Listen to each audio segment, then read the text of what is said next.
دمشق کی پرسوز گلیاں رات کے پچھلے پہر خاموش ہو چکی تھی، مگر ایک شخص تھا جو نیند سے دور زندگی کی دہلیز پر کھڑا آہستہ آہستہ سڑکوں پر ٹہل رہا تھا۔ وہ کوئی عام شخص نہیں تھا، شہر کا جانا مانا تاجر ابراہیم تھا، مگر آج وہ بے بس تھا۔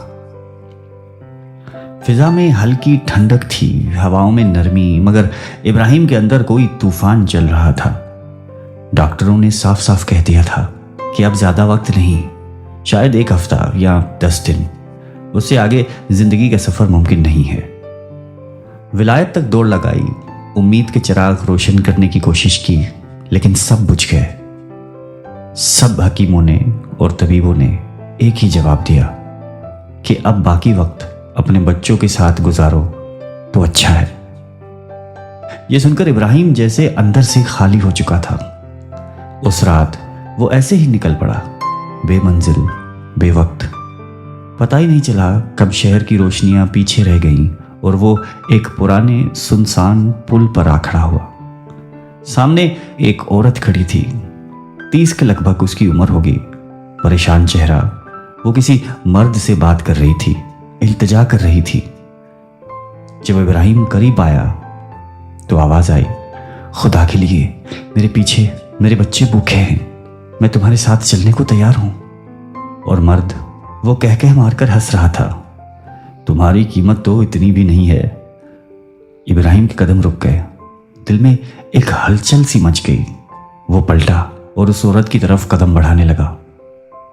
عورت نے جیسے ہی اسے آتے دیکھا تو خود کو زبردستی سے سوار کر مصنوعی مسکراہٹ چہرے پہ سجائی اور کہنے لگی کہ جی صاحب۔ ابراہیم تھوڑا پیچھے ہٹا اور نرمی سے بولا کہ نہیں میری بہن، ایسی کوئی بات نہیں، میں بس تمہاری باتیں سن کر یہاں آ گیا تھا۔ مجھے صرف یہ بتاؤ تمہیں کیا پریشانی ہے۔ یہ کہنا تھا کہ وہ عورت جو ابھی خود کو سنبھالنے کی کوشش کر رہی تھی اندر سے ٹوٹ کر بکھر گئی، آنکھیں بھیگ گئی اور کہنے لگی، قسم اس ذات کی جو ہمارا حال جانتے ہیں، میں ایسی عورت نہیں ہوں۔ شوہر کو فوت ہوئے 1 سال ہو چکا ہے، چھوٹے چھوٹے بچے ہیں۔ شروع میں لوگوں نے مدد کی، لیکن آہستہ آہستہ سب نے ہاتھ کھینچ لیے۔ کرایہ باقی ہے، گھر سے نکالنے کی مہلت شام تک ہے اور میرے پاس کچھ بھی نہیں ہے۔ ابراہیم کی آنکھوں میں نمی اتر آئی۔ اس نے جیب ٹٹولی، مگر کچھ خاص رقم نہیں تھی۔ پھر بھی اس کے پاس جتنی نقدی تھی عورت کو دی اور کہا کہ یہ رکھو اور اپنا پتہ دے دو، فکر مت کرو، سب بہتر ہو جائے گا انشاءاللہ۔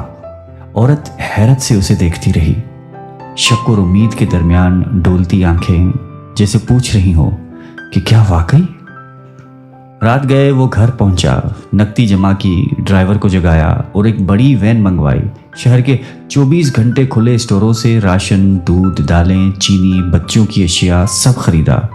پھر اسی پتے پر جا کر سارا سامان خود اپنے ہاتھوں سے اتارا اور خاتون کو دے کر کہا کہ اب کرائے والے سے بات بھی میں خود کروں گا اور ہر ماہ ایک رقم تم تک پہنچتی رہے گی، بس دعائیں دینا۔ اس کے بعد وہ بنا کچھ سنے، بنا کچھ سمجھے واپس مڑ کر رخصت ہو گیا۔ مگر اس رات کچھ بدل گیا تھا۔ ابراہیم، جس کا دل موت کے خوف سے جکڑا ہوا تھا، اب ہلکا ہو چکا تھا۔ اس نے وصیت لکھی، اس ایڈریس پر ہر ماہ مخصوص رقم بھیجی جائے جب تک میری سانسیں چلیں، اور پھر دن ہفتے بنے، ہفتے مہینے اور مہینے سال۔ ڈاکٹروں کا دیا وقت تو کب کا گزر چکا تھا۔